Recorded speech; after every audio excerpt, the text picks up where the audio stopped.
Uncle వచ్చింది. చెప్పు uncle. ఎక్కడ దాకా చెప్పండి. నీకు ఎక్కడ దాకా వచ్చు? 9, 10 దాకా వచ్చింది. 10 దాకా వచ్చా? అన్ని ఎక్కువ నేర్చుకున్నావా?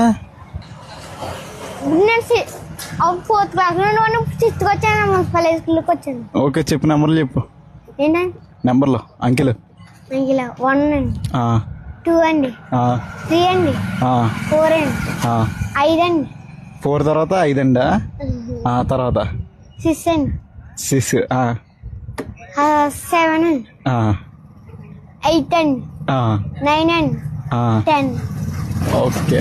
తర్వాత దాని తర్వాత 10 తర్వాత 10 తర్వాత ఏమవుతుందండి? ఏమొస్తుందండి? గుర్తులేదు. మర్చిపోతామండి మనం. మర్చిపోతావా అండి? అంకిల్ వచ్చింది. చెప్పు అంకిల్.